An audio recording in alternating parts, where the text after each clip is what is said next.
Bertemu kembali rentasan berita edisi 902. Saya Zawaz Yusof dan antara paparan utama. Berkatalah benar sekalipun pahit.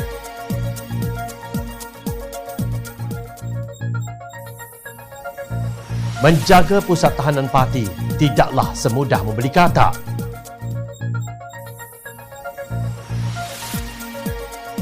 Jawatan Menteri Keuangan elok ditukarkan kepada Menteri Perbankan.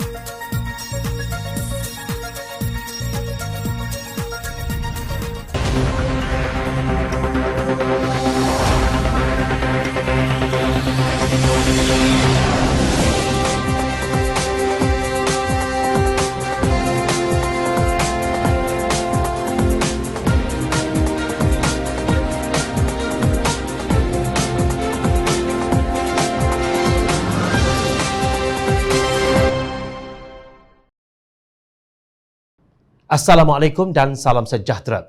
Hujan yang turun tak berhenti pasti akan mengundang bah yang luar biasa.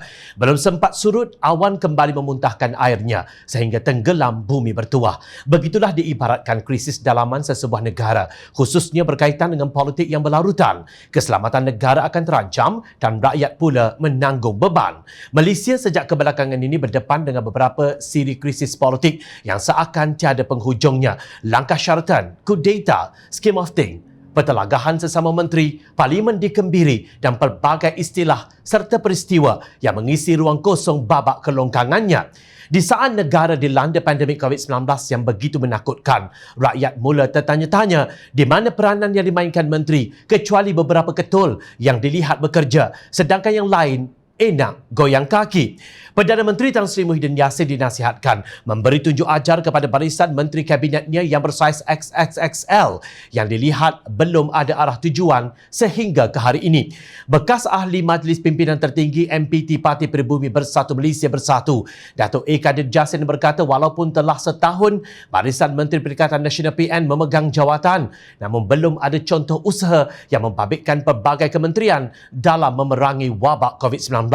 Justru katanya Muhyiddin perlu mengambil nasihat yang diberikan bekas Menteri Keuangan Tun Daim Zainuddin dalam temu bualnya bersama portal berita yang menegur kepimpinannya dan barisan kabinet. Daim berkata walaupun Malaysia kini menderita zero political goodwill, namun ia tidak akan menjadi isu besar jika kerajaan berfungsi dengan cekap dan mendahulukan rakyat. Masalah ini, kata beliau, diburukkan lagi apabila setiap kementerian bergerak secara bersendirian. Jadi eloklah Muhyiddin baca, hadam dan faham teguran dan kritikan Daim itu. Cubalah kawal dan bagi tunjuk ajar kepada menteri beliau yang nampak belum ada arah tujuan walaupun sudah 1 tahun pegang jawatan. Katanya menerusi hantaran di Facebooknya semalam. UMNO pula hakikatnya berhak menegur dan mengkritik Kerajaan Perikatan Nasional PN, malah berhak menarik diri daripada gabungan itu jika keadaan dilihat tidak menjadi lebih baik. Bukan kerana kuasa atau kedudukan menteri kalian dalam Perikatan Nasional, tetapi tolonglah demi rakyat, demi masa depan negara serta nasib anak-anak kita pada masa akan datang. Naib Presiden UMNO Datuk Seri Muhammad Khalid Nordin berkata, pertama, kerana UMNO adalah parti terbesar yang membentuk PN dan itu adalah hakikat sama ada mana-mana pihak suka atau sebaliknya. Kedua, pertikaian terhadap kritikan UMNO ke atas PN hanya membenarkan mentaliti sekapal, satu geng dan sama sahaja. Kita tidak boleh memudayakan sikap berdiam diri atas mana-mana tindakan yang tidak bermanfaat hanya kerana yang melakukannya itu adalah daripada kalangan kita. UMNO tidak boleh bersikap demikian kerana seekor kerbau membawa lumpur, semua terpalit, katanya dalam satu kenyataan pada Ahad lalu. Katanya lagi, sebab ketiga kerana Rasulullah SAW mengajar supaya umatnya berkata benar sekalipun pahit. Saya melihat konteks berkata benar ini termasuk menegur dan membetulkan mereka daripada kalangan pasukan atau ahli kita sendiri. Sebab itu ia pahit. Janganlah kesalahan orang sebesar kuman di seberang laut kita nampak. Salah rakan sendiri sebesar gajah di depan mata kita boleh tersepak. Tegas bekas Menteri Besar Johor itu. Keempat, katanya, fokus UMNO adalah rakyat dan negara. Maka sesiapa sahaja yang melakukan tindakan yang tidak mendatangkan manfaat, terbaik kepada negara akan terus ditegur dan dikritik, malah ditentang. Beliau dan pemimpin UMNO lain percaya bahawa tanggungjawab moral itu wujud dan mesti dilaksanakan. Justru UMNO akan terus menegur dan tidak boleh membisu kerana semua itu adalah untuk kebaikan bersama. Dalam pada itu, pendapat orang muda pula perlu kita raikan secara bersama. Parti Ikatan Demokratik Malaysia Muda menggesa agar barisan kabinet dikecilkan dengan memecat menteri yang tidak berfungsi dan menyerahkan tugas kepada penjawat awam sahaja untuk operasi pengurusan harian sepanjang tempoh darurat. Muda menerusi kenyataan rasminya berkata, pemecatan itu bermula dengan Datuk Seri Adham Baba selaku Menteri Kesihatan dan kedua-dua timbalannya. Dengan menjimatkan kos gaji menteri, timbalannya dan semua pegawai lantikan politik serta menyerahkan bidang tugas kepada Ketua Pengarah Kesihatan, kata parti itu Sabtu lalu.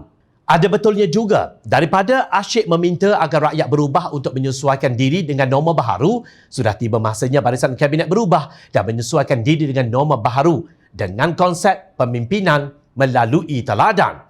Jadi rasanya tidak salah kalau muda turut berpendapat bahawa Malaysia gagal mengekang penularan pandemik COVID-19 walaupun telah melaksanakan Perintah Kawalan Pergerakan PKP dengan pelbagai jenama. Menarik untuk kami kongsikan dengan anda tentang program vaksinasi yang dicadangkan untuk dijalankan ke atas pendatang asing tanpa izin atau parti. 5 hari lalu, seramai 16 ahli parlimen dan ahli Dewan Undangan Negeri Adun Pembangkang menggesa kerajaan membuat ketetapan yang jelas mengenai kedudukan parti dalam usaha mereka mendapatkan suntikan vaksin. Dalam kenyataan tersebut, mereka menyifatkan pendirian Menteri Dalam Negeri Datuk Seri Hamzah Zainuddin bahawa agensi di bawahnya akan menahan parti sepanjang tempoh Perintah Kawalan Pergerakan PKP 3.0 dikhawatiri akan mengakibatkan jangkitan semakin meluas. Apa tidaknya, ini kerana operasi penahanan parti dalam 2 minggu ini boleh menyebabkan sebahagian besar mereka bersembunyi dan tidak tampil mendapatkan vaksinasi secara sukarela.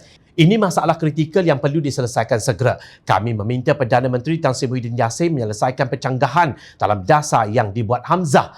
Sementara itu, 2 hari kemudian, Hamzah menegaskan bahawa usaha kerajaan untuk melaksanakan operasi menahan pendatang asing tanpa izin untuk tujuan pemberian vaksin COVID-19 tidak sepatutnya dipertikaikan kerana membabitkan keselamatan rakyat di negara ini. Menurutnya, kumpulan ini yang berisiko membawa jangkitan COVID-19 dalam komuniti dan membahayakan kesihatan masyarakat.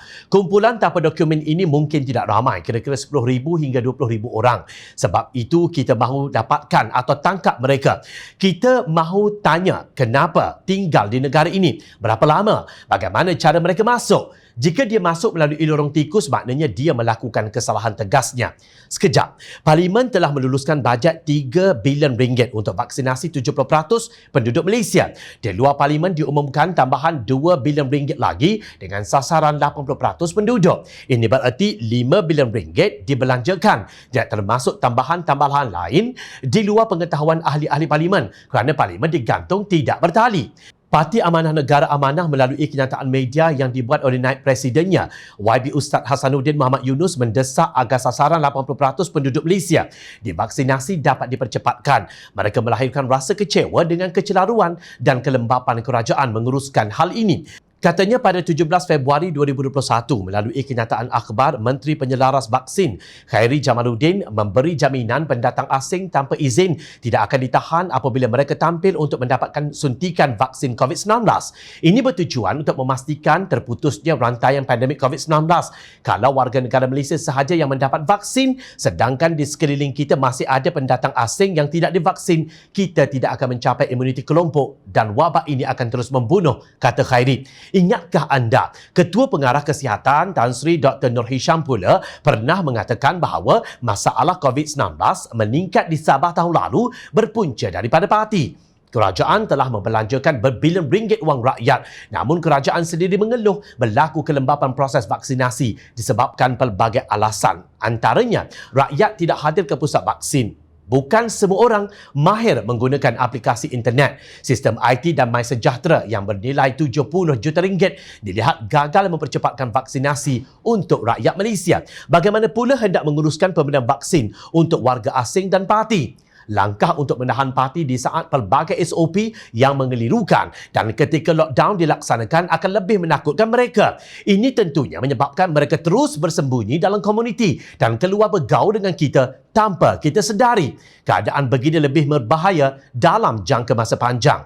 Jika kerajaan ingin meneruskan penahanan parti, beberapa perkara perlu diambil kira. Pertama, adakah penguatkuasa pelbagai agensi kini bersedia dalam keadaan tiada penambahan anggota baharu di immigration dan jabatan penjara serta menggantikan aset-aset logistik yang telah usang? Kedua, jika ada penambahan anggota, sudahkah kesemua mereka disuntik dengan vaksin? Bagaimana pula ahli keluarga mereka? Yang ketiga, apakah pusat-pusat tahanan mempunyai cukup kaki tangan kesihatan yang dilengkapi PPE, nisbah jumlah tandas dan kemudahan lain seperti yang disyorkan oleh WHO? Dan yang keempat, bagaimana pula penjarakan sosial di dalam pusat tahanan bagi menampung lebihan parti nanti? Amanah bertanya, apakah Kerajaan Perikatan Nasional masih tidak mengambil iktibar penjara dan pusat tahanan yang telah dijangkiti COVID-19 secara meluas sebelum ini? Pegawai dan anggota penguatkuasa sudah keletihan sejak PKP 1.0.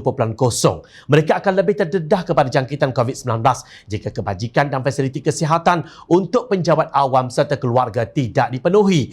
Jangan membuat keputusan yang sembrono dan kemudian mudah mengubahnya semula atau kita panggil sebagai U-turn hingga bertembung sesama jemaah menteri. Rakyat menilai bahawa kenyataan yang dikeluarkan oleh Menteri KDN bercanggah dengan Menteri Penyelaras Vaksin. Kami hanya mahu kerajaan mengurus isu parti yang boleh menjadi salah satu mata rantaian penyebaran COVID-19 dengan bijaksana serta diikuti tindakan susulan, bukan lepas tangan atau menyalahkan agensi lain serta mencabar ahli parlimen untuk mencari penaja urusan vaksinasi. Menurut kenyataan itu, barang diingat, wahai Kerajaan Perikatan Nasional, menjaga pusat tahanan parti tidak semudah membeli katak yang suka melompat. Inilah bukti sebenar kerajaan gagal.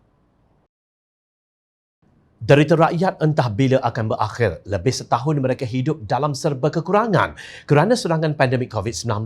Kehilangan kerja, hilang sumber pendapatan, malah ada yang hilang segala-galanya. Mereka terus dihimpit dengan tekanan hidup dengan pelbagai dasar separuh masak kerajaan yang terus membelenggu kehidupan dengan bebanan hutang, kos sara hidup, persekolahan anak-anak dan pinjaman bank. Atas keprihatinan itu, Dewan Perniagaan Melayu Malaysia DPMM menggesa moratorium pinjaman automatik diberi ke atas kesemua jenis pinjaman kepada setiap kumpulan rakyat di negara ini sepanjang tempoh pelaksanaan Perintah Kawalan Pergerakan PKP. Dalam satu kenyataan, DPMM berkata moratorium itu membabitkan semua pinjaman bank, pinjaman berlesen, syarikat kredit termasuk kad kredit kepada mereka yang tidak mendapat pendapatan tetap. Katanya moratorium itu perlu diberi sehingga program imunisasi COVID-19 kebangsaan PICK berjaya mencapai 80% atau 27 juta orang mendapat suntikan vaksin yang dijangka sehingga 31 Disember ini. Serentak dengan itu, DPMM juga melancarkan kempen mengumpul sokongan secara dalam talian melalui petisyen yang dibuka sejak semalam. Setakat ini, kempen tanda pagar Selamatkan Rakyat Bukan Bank sudah menerima lebih 3,000 sokongan. Perdana Menteri Tan Sri Muhyiddin Yassin sebelum ini mengumumkan menerusi program strategik memperkasa rakyat dan ekonomi tambahan yang dikenali sebagai Pemerkasa Plus bernilai 40 bilion ringgit. Semua golongan B40 dan rakyat yang terjejas ekoran kehilangan pekerjaan serta perusahaan mikro dan PKS yang tidak dibenarkan beroperasi dalam tempoh PKP diberi pilihan mendapatkan kelulusan moratorium secara automatik selama 3 bulan atau boleh memilih untuk mendapatkan pengurangan bayaran balik secara ansuran sebanyak 50% selama tempoh 6 bulan. DPMM berkata rakyat Malaysia sama ada B40, M40 atau T20 berhak untuk mendapatkan moratorium secara automatik. Sejak PKP dilaksanakan sehingga kini pelbagai golongan rakyat dan usahawan yang terjejas dan terkesan secara langsung di pelbagai sekatan dan prosedur operasi standard SOP yang dikenakan. Katanya, dalam satu kenyataan sebelum ini, Gubernur Bank Negara Malaysia BNM, Datuk Nur Syamsiah Muhammad Yunus berkata moratorium pinjaman automatik bukannya penyelesaian terbaik untuk semua peminjam ketika ini kerana yang diperlukan adalah bantuan pembayaran balik dan nasihat yang tepat daripada bank mengikut keperluan spesifik peminjam. Bukan penyelesaian terbaik moratorium menyeluruh automatik untuk semua. Mereka iaitu peminjam perlu menghubungi bank bagi membolehkan institusi perbankan dapat menawarkan produk yang betul dan memberi nasihat yang tepat bagi memenuhi keperluan sebenar peminjam, katanya. Sementara itu, Menteri Keuangan Tengku Datuk Seri Zafrul Abdul Aziz berkata, perang melawan COVID-19 adalah lebih kepada maraton, berbanding berlari dengan pantas dan menawarkan moratorium secara menyeluruh seperti menggunakan lebih banyak sumber daripada yang diperlukan apabila perjalanan di hadapan berpotensi panjang dan lebih mencabar. Adakah moratorium menyeluruh merupakan langkah yang bijak untuk dilaksanakan semula, dan utamanya apabila kita mengetahui bahawa kita perlu mengoptimumkan sumber kita? Tanya beliau dalam ruangan komentar yang disiarkan dalam The Star baru-baru ini. Katanya mengadakan semula moratorium menyeluruh turut bermakna kerajaan mungkin perlu memberi ganti rugi kepada bank untuk langkah yang mungkin tidak diperlukan sejak awal. Katanya menawarkan moratorium menyeluruh tidak wajar dari segi keuangan, terutamanya dalam situasi sumber yang terhad untuk perang yang berpotensi panjang terhadap musuh yang boleh bermutasi tanpa memberi amaran. Bila berkata selepas moratorium berakhir pada September 2020, kira-kira 85% daripada peminjam membuat pembayaran balik, merupakan petunjuk kukuh bahawa kebanyakan rakyat Malaysia dapat terus membayar pinjaman mereka. Ternyata kenyataan demikian amat menyakitkan hati rakyat. Senator ni jika dia tutup mulut lagi smart lah. Demikian kenyataan sinis Ahli Parlimen Sepang, Hanifah Maidin. Rakyat semua golongan sedang tercekik lah. Senator tahu apa? Senator bukan wakil rakyat dan tak pasti bila kali terakhir senator melihat orang susah dan melarat. Senator ingat rakyat nak sangat ke moratorium ini?